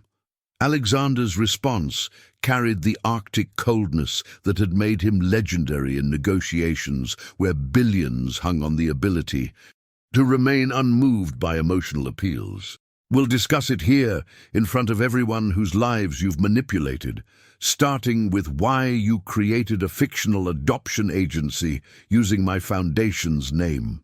Carmen held Sophia closer, the baby sensing tension but responding to it with the trust of someone who had learned that the adults in her world would protect her from dangers she couldn't understand.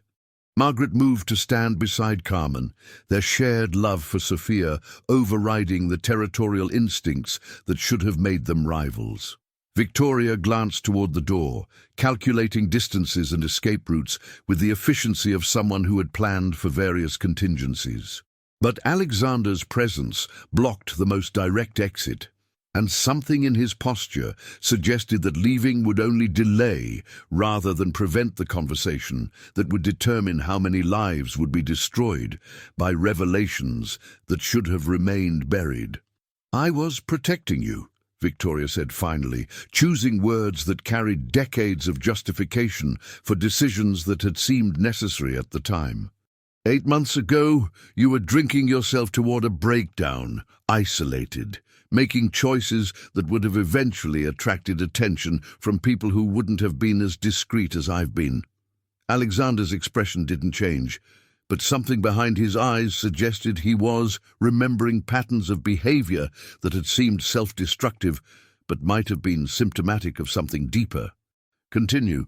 You needed connection, purpose, something to remind you that power without human attachment eventually becomes meaningless.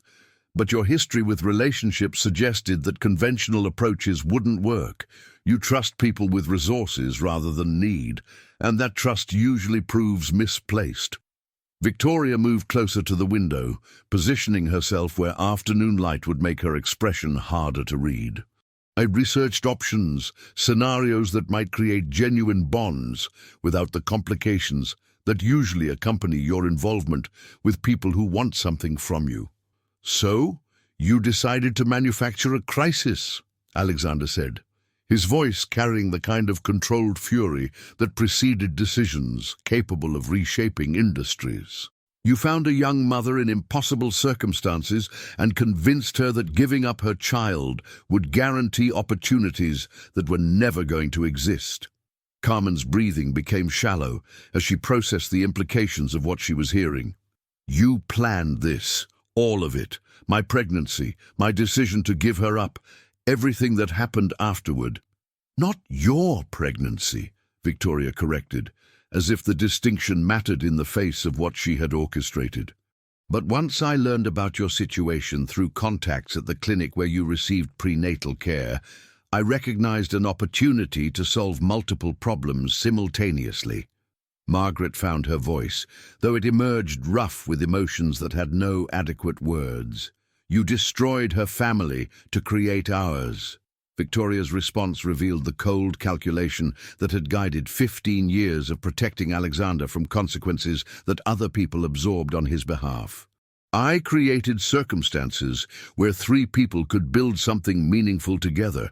Carmen was going to lose her daughter anyway. She couldn't provide adequate care, had no family support, no resources. At least this way, Sophia ended up with people who could love her properly. By lying to everyone involved, Alexander said, his voice carrying the weight of decisions that would reshape everything Victoria had spent years constructing. By manipulating documents, creating false agencies, forging signatures that could send you to federal prison for fraud that spans multiple jurisdictions. Sophia began to fuss, responding to the adult tension that filled the room like smoke from a fire no one knew how to extinguish. Carmen rocked her gently, the motion natural enough to suggest muscle memory that transcended the months of separation. "What were you planning to do next?" Alexander asked, his question carrying implications that made everyone in the room understand that Victoria's manipulations extended beyond what had already been revealed. Victoria's silence stretched long enough to encompass years of decisions made in service of protection that had become indistinguishable from control. When she finally spoke, her words carried the weight of someone acknowledging that some games could only end one way. Carmen was going to discover irregularities in the adoption process and demand her daughter back. You would have fought to protect Margaret and Sophia, using resources that would have guaranteed Carmen couldn't afford legal representation. Eventually, you would have won custody through financial attrition, Margaret would have remained in Sophia's life as a caregiver, and Carmen would have accepted financial compensation that allowed her to build a life without the burden of single motherhood she wasn't equipped to handle. The room fell silent, except for Sophia's soft breathing as she settled against Carmen's shoulder, trusting in the way that only children could when surrounded by adults whose love for her was the only constant in a world of shifting allegiances and hidden agendas. Alexander studied Victoria with the attention he usually reserved for contracts that contained clauses designed to transfer risk without acknowledging it explicitly. And you would have managed the entire arrangement, ensuring that everyone remained grateful for opportunities they didn't realize you had manufactured. I would have ensured that Sophia grew up in a stable environment with people who loved her, that Carmen was compensated for her sacrifice, that Margaret found the family she lost, and that you discovered what it meant to build something meaningful rather than simply acquiring resources. Carmen's voice emerged as barely a whisper, but it carried enough force to cut through Victoria's rationalizations like a blade through tissue paper. You would have stolen my daughter and convinced me to be grateful for the theft." Victoria's response revealed the moral blindness that had allowed her to justify 15 years of managing Alexander's life without acknowledging the cost to people whose existence she had reduced to variables in equations designed to optimize outcomes for the one person whose welfare she had prioritized above all others. "I would have given your daughter the life you wanted her to have, but couldn't provide." Sometimes love requires accepting that sacrifice serves greater purposes than possession. The silence that followed was broken only by Sophia's contented gurgling as she played with Carmen's hair, oblivious to the adult complexities that were determining whether the people who loved her would be able to remain in her life or whether truth would destroy the family that manipulation had created. Alexander looked around the room at the faces of people whose lives had been shaped by Victoria's agenda, understanding finally that some betrayals cut deep enough to sever bonds that had seemed unbreakable. But he also understood that Sophia's future couldn't be built on foundations that required lies to remain stable, that whatever family emerged from this crisis would need to be constructed from truth rather than convenience. The choice he made in the next few minutes would determine not only Victoria's fate, but whether three adults who had learned to love each other through loving the same child could find ways to build something real from the wreckage of someone else's attempt to engineer happiness through systematic deception. 6 weeks later, the coffee shop in Brooklyn had become their neutral ground, a space where three adults could navigate the complex choreography of shared custody, while Sophia practiced her newfound skill of grabbing everything within reach and examining it with the scientific thoroughness that had become her signature approach to understanding the world. Margaret arrived first, as had become their routine, claiming the corner table that offered enough space for a high chair and the various supplies that accompanied Sophia's public appearances. She spread toys across the surface with the efficiency of someone who had learned to anticipate a 9-month-old's attention span, then checked her phone for messages from Carmen, who was coming directly from her shift at the clinic. The arrangement they had negotiated wasn't perfect, but it was real in ways that the fabricated solutions Victoria had engineered could never have been. Sophia spent weekdays with Carmen in Brooklyn, weekends with Margaret in Manhattan, and evenings when both women's schedules allowed in spaces like this one, where they could observe each other's parenting styles and slowly build trust through the accumulated evidence of shared love. Alexander's role had evolved into something that defied conventional categories, but somehow felt right to everyone involved. He wasn't Sophia's father in any legal sense, but he was the man who appeared at emergency room visits, who had established the college fund that would guarantee Sophia's education regardless of what the future held, who showed up at coffee shop meetings with toys that cost more than most people's monthly rent, and the patience to sit on floors that weren't designed for expensive suits. Carmen entered carrying Sophia with the confidence of someone who had relearned the weight and rhythm of her daughter over weeks of careful reintroduction. The baby's face lit up at seeing Margaret, her arms extending with the enthusiasm of someone greeting a favorite person, rather than a stranger who had temporarily disrupted her routine. She learned a new sound, Carmen announced, settling Sophia into the high chair that Alexander had bought after researching safety ratings with the thoroughness he usually applied to merger acquisitions. Margaret and Carmen responded with the kind of delighted attention that all babies craved, their shared focus on Sophia's development, creating bridges across differences that had once seemed insurmountable. Alexander arrived carrying legal documents that had become a regular feature of their meetings, papers that formalized custody arrangements, established guardianship protocols, and created the bureaucratic framework that allowed love to function within systems designed for traditional family structures. "She's been practicing it all morning," Sophia demonstrated immediately, producing a string of consonants that might have been an attempt at language or simply the joy of discovering what her mouth could do when she applied systematic effort. Victoria's fraud had been exposed, investigated and prosecuted, but cleaning up the legal mess she had created required ongoing attention from lawyers who specialized in cases where emotional attachment intersected with regulatory requirements. The judge approved the modified arrangement, Alexander said, settling into his chair with movements that had become more relaxed over the weeks of shared custody experiments. Carmen retains primary legal custody.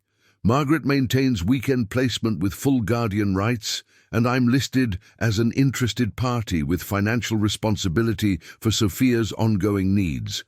Carmen looked up from wiping Sophia's face, which had become decorated with pieces of banana during the conversation. What does that mean practically? It means that if anything happens to any of us, Sophia's care continues without disruption. It means that medical decisions require consultation among all parties, but can be made by whoever is physically present in emergencies. It means that we've created something that doesn't exist in family law, but functions anyway, because we all want the same thing. Margaret watched Sophia attempt to feed herself with the determination of someone tackling a complex engineering problem, noting improvements in coordination that marked the passage of time in ways that adults rarely acknowledged. And Victoria?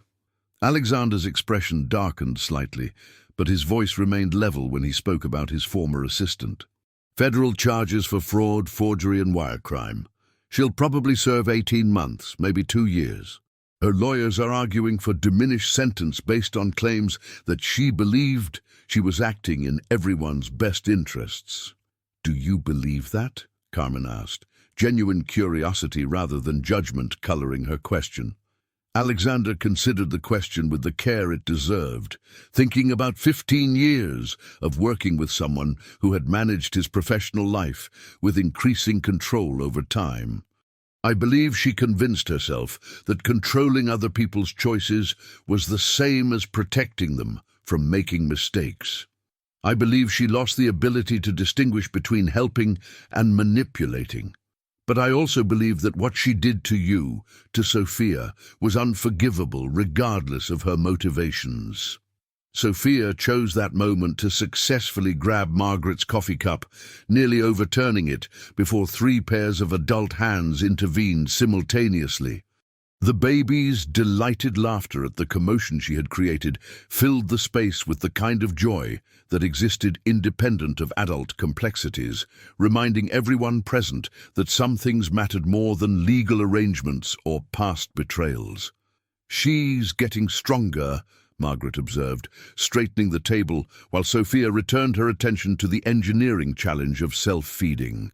"And more determined," Carmen smiled, recognizing traits that had been present even before birth, the single-minded focus that had announced itself through kicks that followed no discernible pattern except persistence.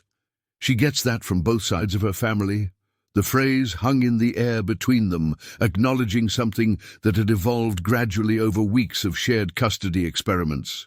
They were becoming a family, not the kind that appeared in textbooks or legal precedents, but the kind that formed when people chose each other deliberately and worked to build something that served everyone's needs rather than conforming to existing models. Alexander pulled out his phone to show them photographs from Sophia's first professional photo session, images that would be used for the holiday cards he was sending to business associates who were still trying to understand how a man known for ruthless efficiency had become devoted to someone else's abandoned baby. "I thought we might want copies for everyone." The photographs captured Sophia at 9 months, sitting confidently without support, her dark eyes bright with intelligence and mischief, her smile suggesting someone who had learned that the world was a place where people could be trusted to meet her needs with consistency and love. But what made the pictures remarkable wasn't Sophia's obvious health and happiness. It was the way she looked directly at the camera, as if challenging whoever saw the images to doubt that she belonged exactly where she was. Margaret traced Sophia's face in the photograph, remembering the night she had found her crying in Alexander's office, small and helpless and utterly dependent on the kindness of strangers. She looks like she knows exactly who she is. She knows she's loved, Carmen said simply, by 3 adults who figured out how to put her needs ahead of their own fears about what family is supposed to look like. Sophia babbled something that sounded like agreement, then returned her attention to the complex task of getting banana pieces from her tray to her mouth. Around them, the coffee shop continued its afternoon rhythm, other people navigating their own relationship challenges over lattes and pastries.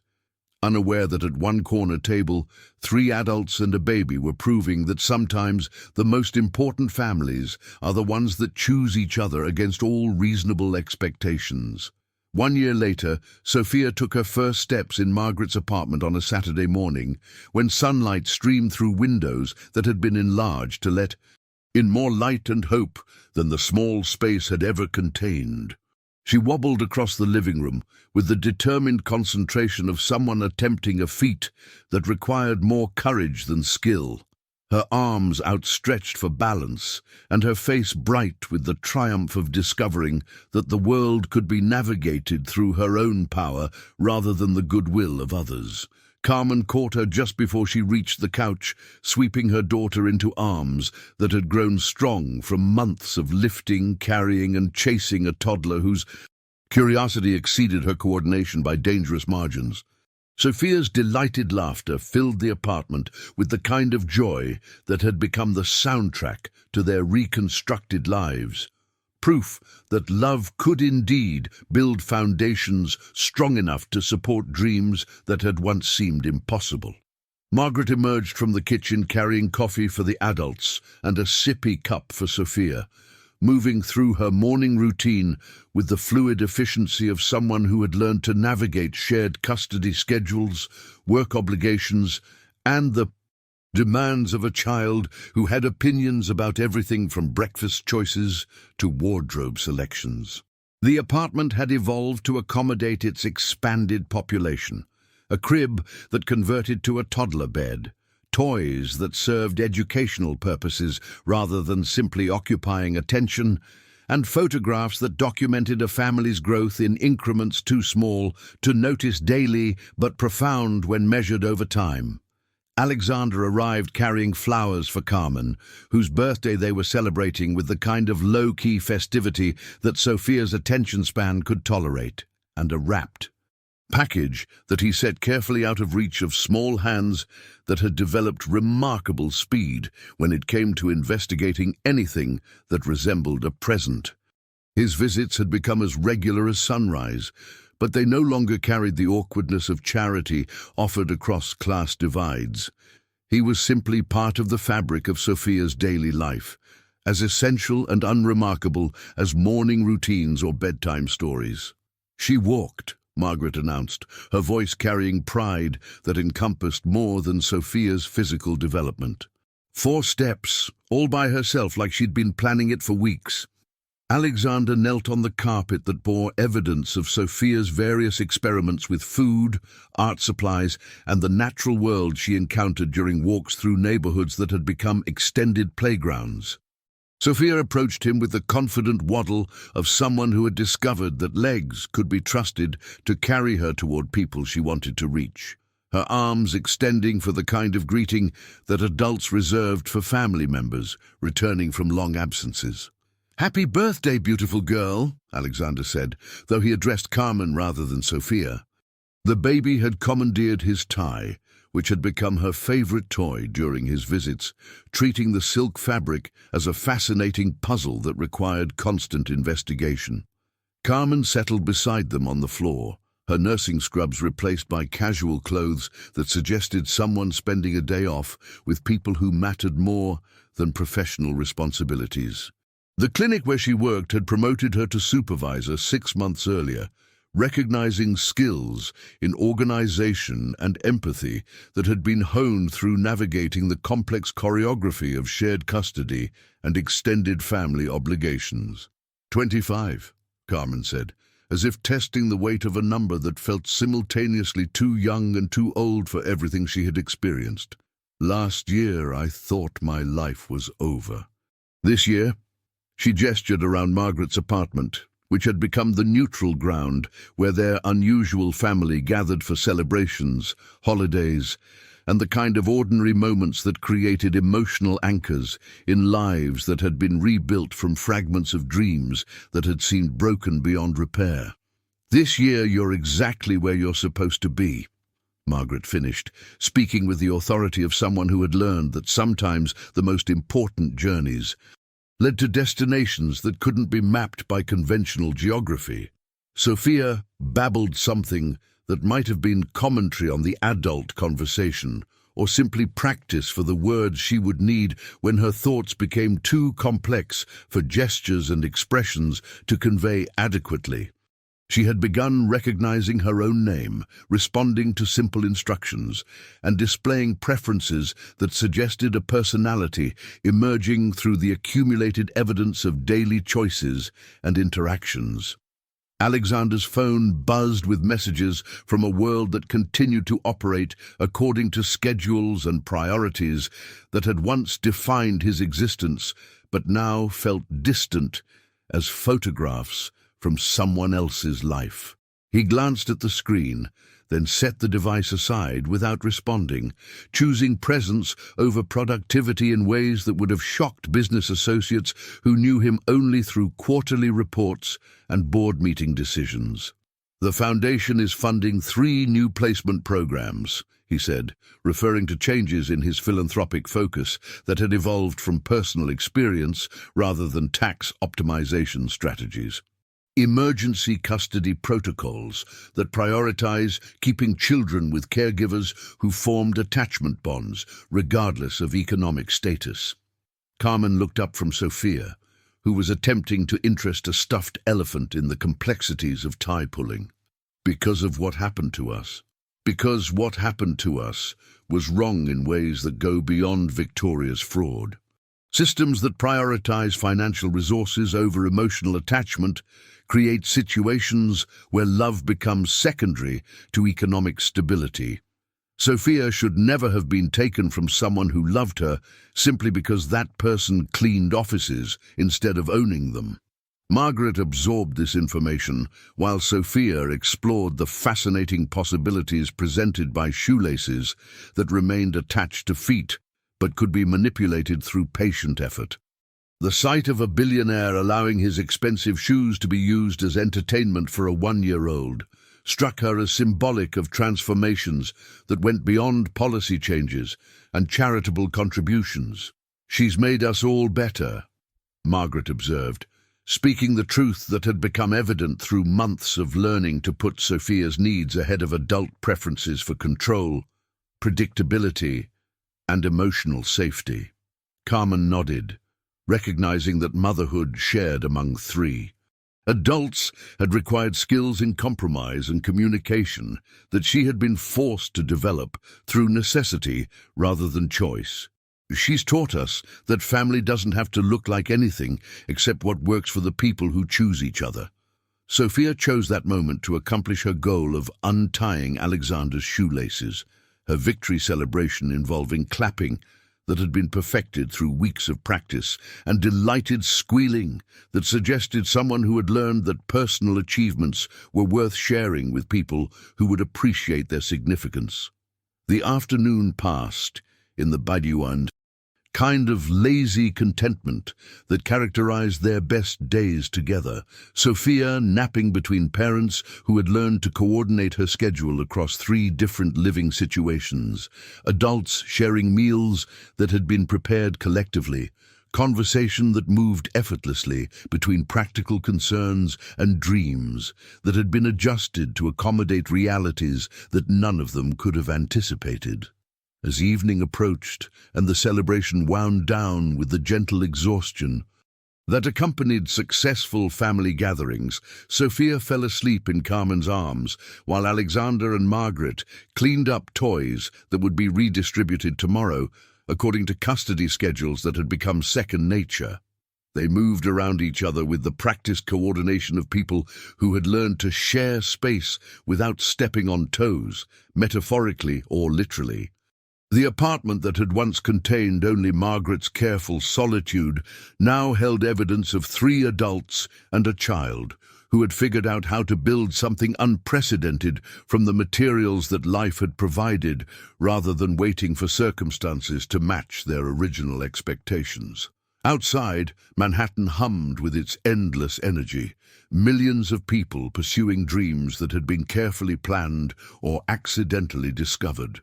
But inside, Margaret's apartment, which now smelled of coffee and baby powder and the particular warmth that came from love that had been tested by truth and chosen to survive, 4 people settled into the evening rhythm of a family that had been constructed through courage rather than convenience. Sophia slept with the complete trust of someone who had learned that the adults in her life could be counted on to be there when she woke, that love came in different forms but always came, that family meant the people who showed up consistently rather than the ones who shared genetic material. And in the gathering darkness of a city that never slept, 3 adults who had been strangers 18 months earlier watched over the child who had taught them that sometimes the most important families are the ones that choose each other against all reasonable expectations, build themselves from fragments of broken dreams, and prove that love really can be enough to create everything else that matters.